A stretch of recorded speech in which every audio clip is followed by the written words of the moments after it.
Hello there everyone, thanks for tuning into Sin's Workshop. I hope you are all having a wonderful day. So, today we're going to be discussing Yesterworld by Rebecca Phelps. Let me preface this by saying, I did not know this was a book 2 of a series. Isn't that hilarious? The author gifted me this book because it was on one of my Book of the Month polls. So the author, reached out and said, hey, I can give you a free copy of the book. I'm like, okay, sure, why not? Awesome. I love free books.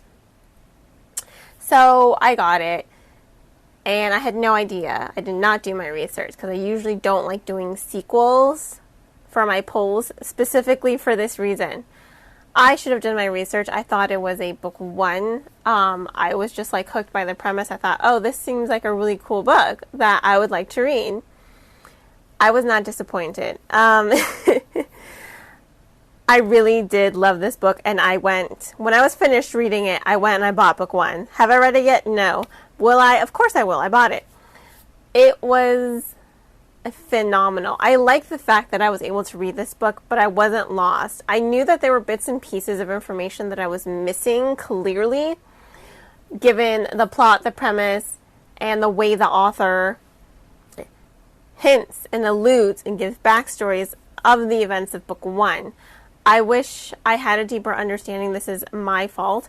I wish I'd had a deeper understanding of those events because I think it would have been more impactful for me as a reader. But the fact remains, I was not lost when I was reading this book. I was able to follow it very easily, and I was still really much engaged with the way the plot developed and the way the story developed.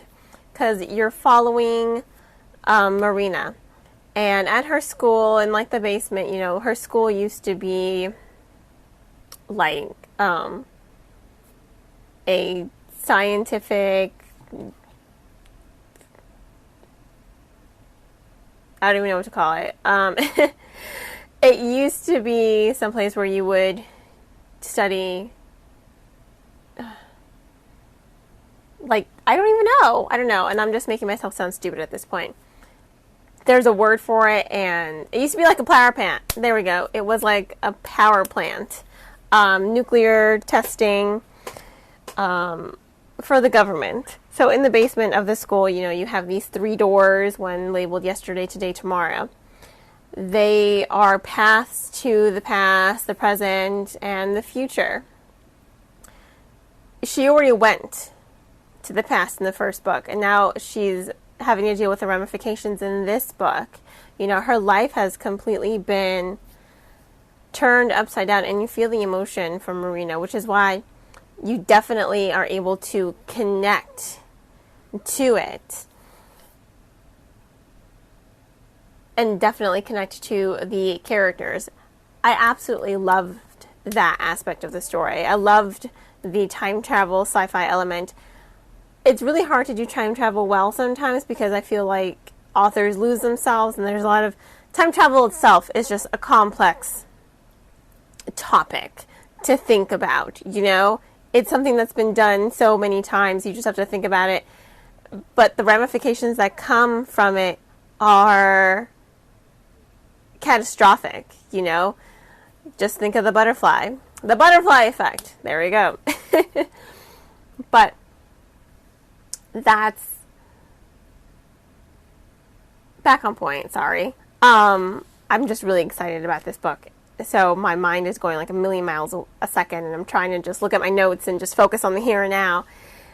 The book is not complicated. It's really easy to follow, and I like that storytelling. I like how I'm pulled into the story. I like how engaging it is, and I really do think it's addictive, especially the romance that develops between her and Adam. I love Adam. I don't know much about Brady and Kieran from the first book, so maybe that's why I don't have such a strong emotional attachment to those two, but Kieran's kind of a dick. Brady seems like a sweet guy, but again, I'm not emotionally connected to him. I didn't read the first book. Adam, however, oh my god, Adam took my breath away to the point where I got to the end and I was a little heartbroken. I was just like, what? No! I was like, no. It was just so well done. It was absolutely amazing. I loved that I was drawn in by these 2 characters through all the small little details that go into who they are and building them up and building up their relationship. They started as enemies and then they became friends and then they bonded and then they became lovers. And it all happened very, very quickly, but it didn't feel rushed. You know, it felt like the natural course that these characters should be going on. And I'm here for it and I love it. And I think Adam is such a great character. Again, that ending broke my heart. Absolutely loved it. So I just need to read book 1. And when I finished reading this book, I was like, there needs to be a book 3. There needs to be a book 3. There is. It is called Everworld. No release date for it yet, but I need this book, and I need it in my hands yesterday. I needed it in my hands the moment I finished this book. Not that I've read book 1 yet, but still. Everworld, January 1st, 2025. I just looked it up. That's the release date. I'm excited. I'm here for it. I can't wait. It's just, I'm excited.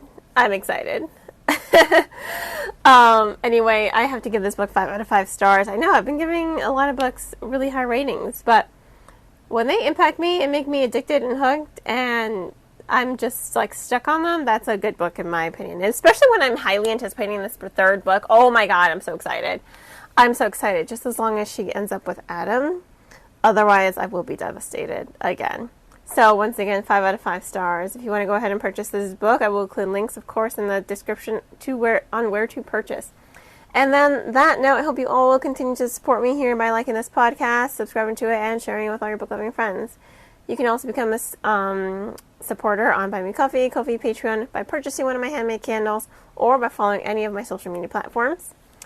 Once again, I hope you'll have a wonderful rest of your day, and as always, happy reading.